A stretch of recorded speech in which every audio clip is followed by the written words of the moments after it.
오늘 우리 함께 읽을 기록된 하나님 말씀, 신약의 말씀 요한복음 제10장 11에서 18절까지의 말씀입니다.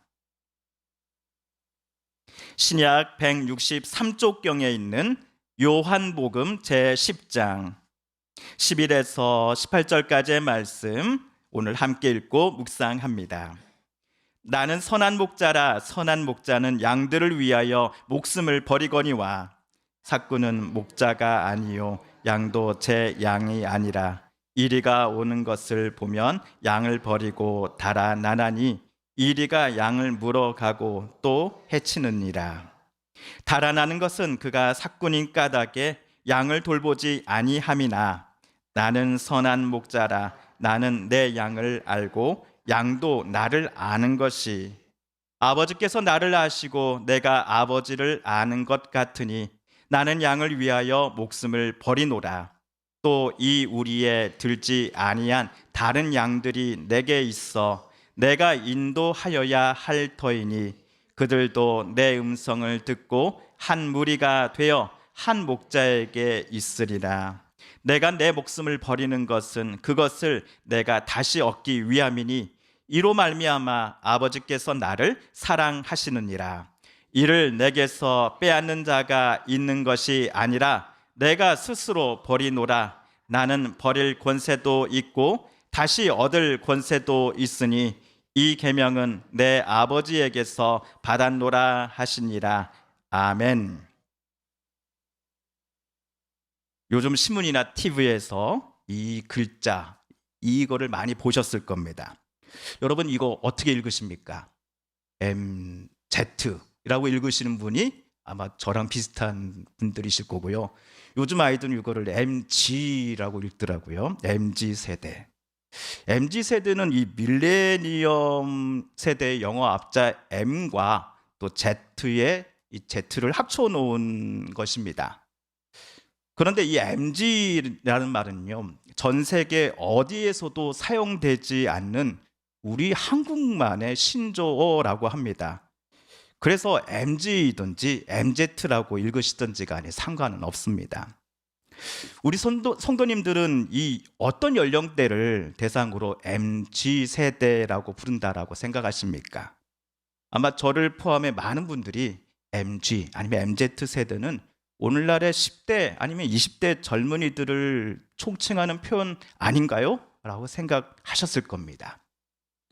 미국에서는 이 M세대를 1981년에서 1996년 사이에 태어난 이들로, 또 Z세대는 1997년에서 2012년 사이에 출생한 이들로 각각 구분하고 있습니다. 이런 미국식 기준에 보자면 MZ세대란 2024년을 기준으로 해서 13살인 초등학교 6학년부터 44살까지의 연령대를 모두 포함하는 것입니다. 연령대 폭이 무려 30살 가까이 됩니다. 우리 한국 언론이 기사에서 써왔고 그리고 우리가 그동안 어리짐작 알고 있었던 바와는 많이 다른 것이지요. 저에게는 나이가 Z세대 끝자락에 해당되는 두 아들 녀석이 있습니다. 만 14세와 만 12세입니다. 엊그저께 저와 둘째 녀석님 사이에 언쟁이 있었습니다. 그러던 중 둘째님께서 제발 아빠 억까 좀 하지 마세요라고 하더군요. 순간 머리가 멍해졌습니다. 그날 아빠인 저는 부모로서 이 둘째님을 왜 꾸중하고 질책하는지를 설명해 주고 있었던 차였습니다. 꽤 진지하고 심각한 시간이었습니다. 그런데 Z세대 아드님의 갑작스러운 신조어 공격에 X세대인 저는 당황할 수밖에 없었습니다. 권투 경기로 치면 제가 잽잽잽을 열심히 날리고 있는데 상대편으로부터 어퍼컷을 맞은 느낌이었습니다.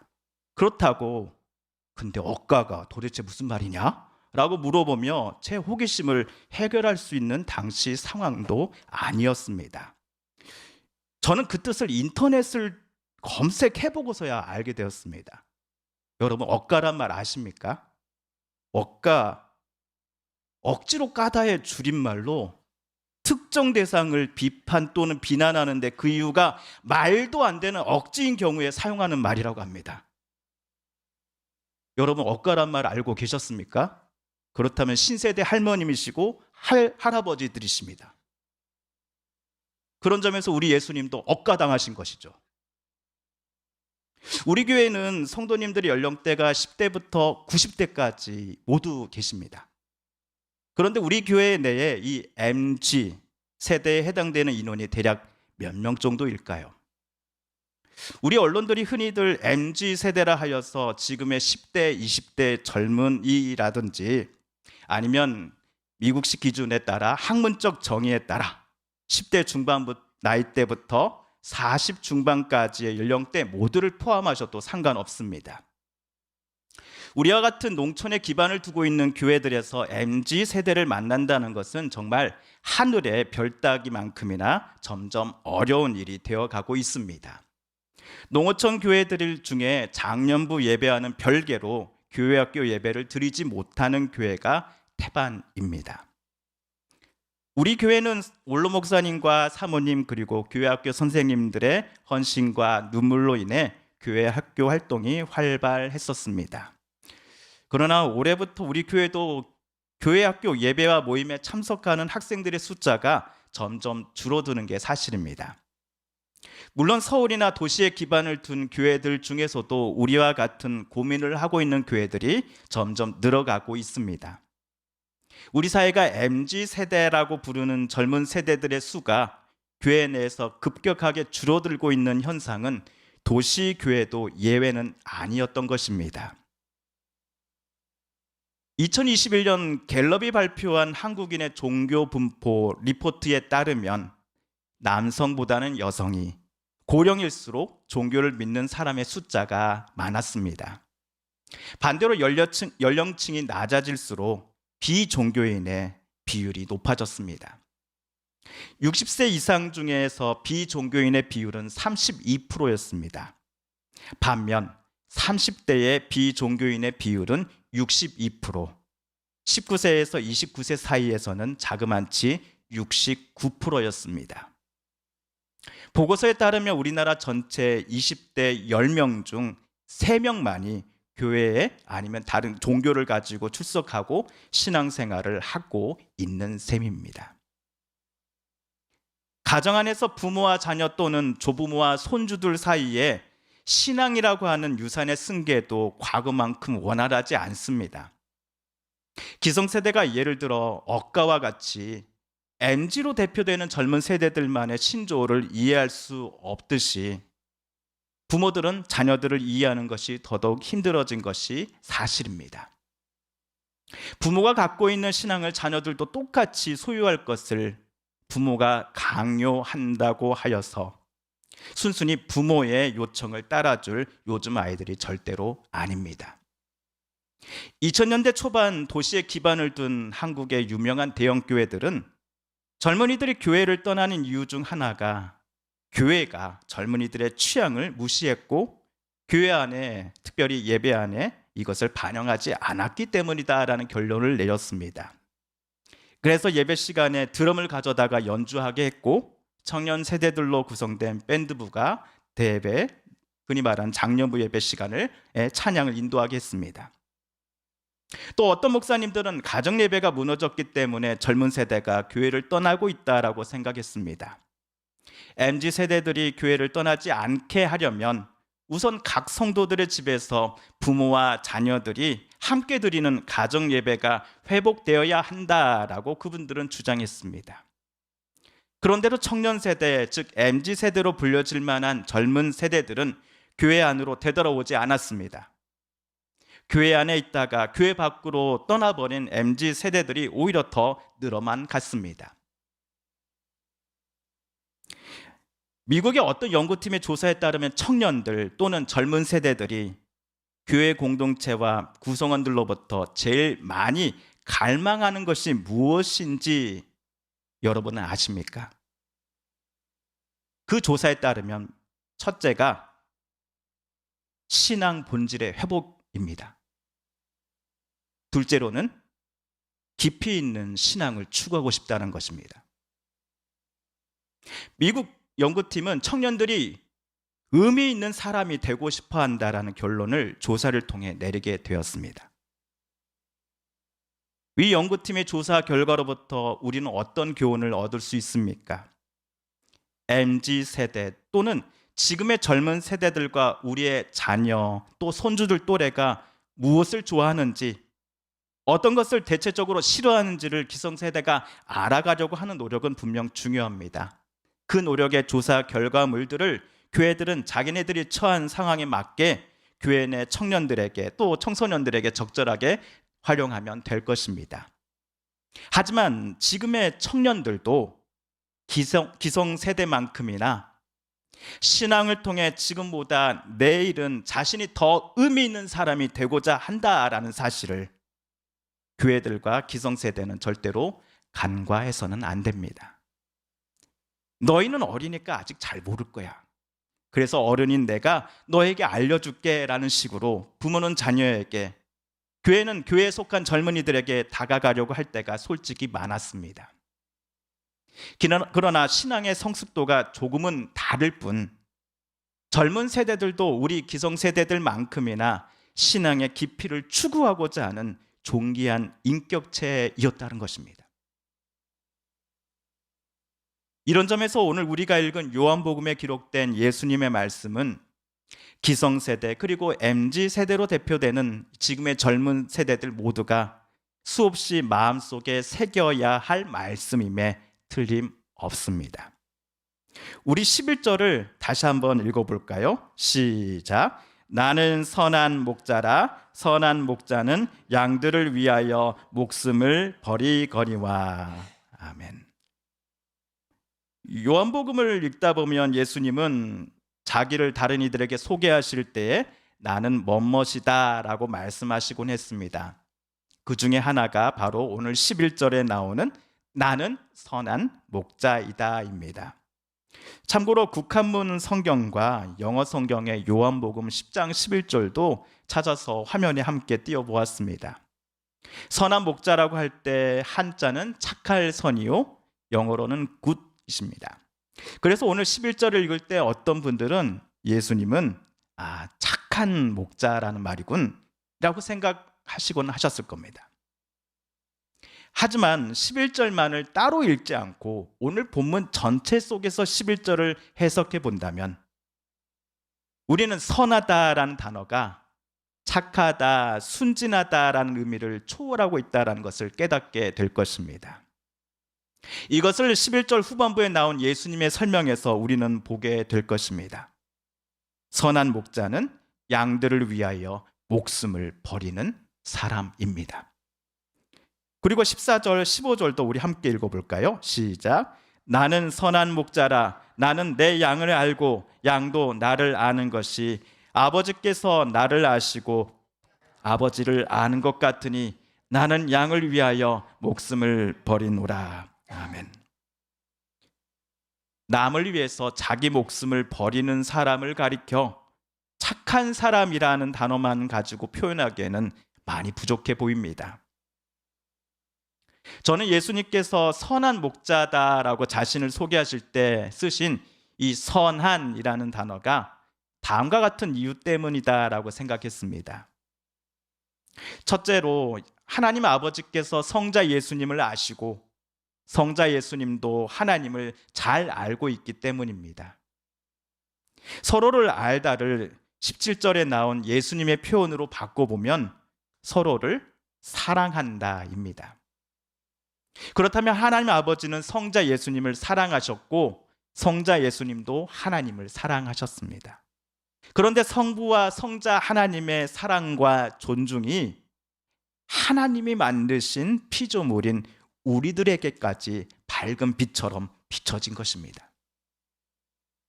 우리를 향한 성부, 성자, 성령 하나님의 사랑의 빛은 성자 예수님의 출생과 공생애 그리고 죽으심과 부활과 같은 예수님의 모든 생애를 통해서 어두운 세계 곳곳에 비추어졌습니다. 그리고 제가 생각하는 선한이란 단어를 예수님께서 쓰신 두 번째 이유는 성자 예수님께서 성부 하나님의 뜻에 기쁨으로 순종하실 것이기 때문이었습니다. 17절, 18절도 다시 한번 읽어볼까요? 시작. 내가 내 목숨을 버리는 것은 그것을 내가 다시 얻기 위함이니 이로 말미암아 아버지께서 나를 사랑하시느니라. 이를 내게서 빼앗는 자가 있는 것이 아니라 내가 스스로 버리노라. 나는 버릴 권세도 있고 다시 얻을 권세도 있으니 이 계명은 내 아버지에게서 받았노라 하시니라. 아멘. 예수님은 자신을 양을 치는 목자에 빗대어 표현하셨습니다. 참 목자는 자기 양들을 위협하는 늑대와 같은 것들을 자기 양들로부터 자기 양들을 지켜내고자 수단 방법을 총동원할 것입니다. 왜냐하면 그 양들은 목자의 소유이기 때문입니다. 또한 그 양들은 목자에게 가족과 같은 존재이기 때문입니다. 반대로 가짜 목자는 다른 말로는 자기 양들보다는 자기의 생명과 안녕을 더 중요시 여기는 사람이기에 늑대와 같은 것들이 양들을 공격할 때 도망치기 급급할 것입니다. 왜냐? 그것들은 자기 것이 아니기 때문입니다.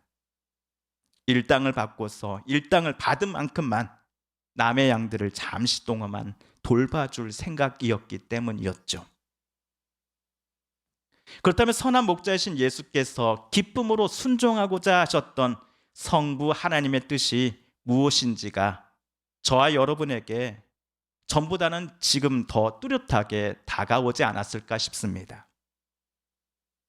성부 하나님의 뜻에 순종하시기 위하여 예수님은 자기 소유의 양들이라고 표현되는 저와 여러분의 생명을 지키고 악함으로부터 보호하며 하나님께로 우리들을 인도하시기 위해서 선한 목자인 예수께서는 자기 생명을 아까워하지 않으실 것입니다.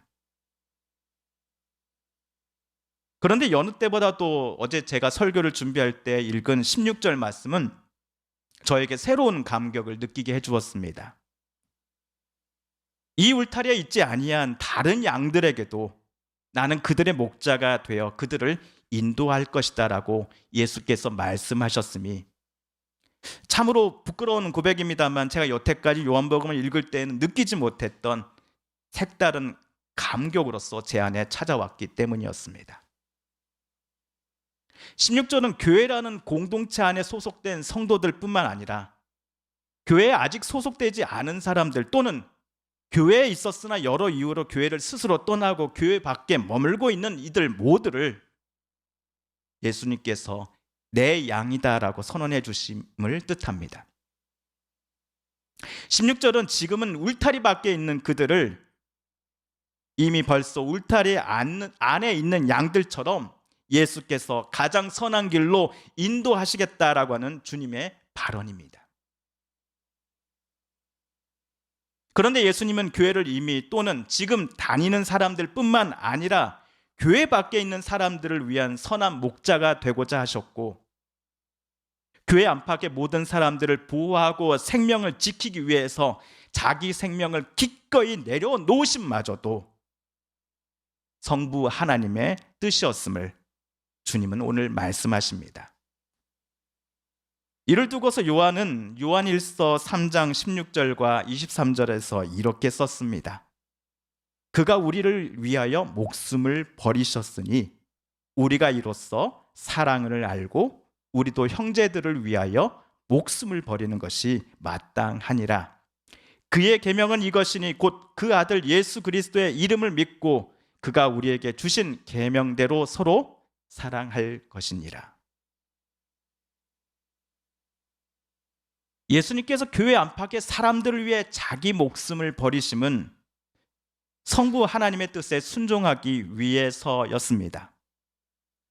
그리고 성부 하나님께서 세상을 사랑하셨듯이 성자 예수님께서도 세상을 사랑하셨기 때문이었습니다. 성자 예수님은 성부 하나님을 온 마음 다해 사랑하셨던 것처럼 이제 세상도 성자 예수님은 자기 생명을 내놓으실 만큼 사랑하셨습니다. 그래서 예수님은 자기를 남들에게 소개하실 때에 나는 선한 목자다라고 말씀하셨을 것입니다. 성도 여러분, 저를 비롯해 한국의 많은 교회 지도자들은 우리의 자녀들을, 그리고 MZ 세대라고 하는 교회 내 젊은 세대들을 가르치려고만 했을지 모릅니다. 물론 그 가르침과 훈계가 하나님의 말씀에 근거한 것이었겠죠. 하지만 젊은이들과 자라나는 자녀 또 손주 세대들에게 사랑함과 존중함으로 대함이 없이 오로지 스승이 되려고만 했음도 사실이었습니다.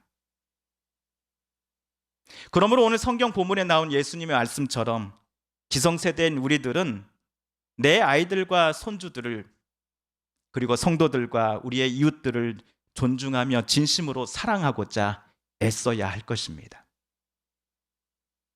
내 자존심을 버리고 우리가 사랑하는 예수님의 그 향기만을 우리의 자녀 세대들과 이웃들, 그리고 우리의 성도들이 느끼게 해야 할 것입니다. 그 예수님의 향기란 사랑의 향기이어야 합니다. 섬김과 존중, 그리고 자기보다 남을 더 높임의 향기이어야 합니다.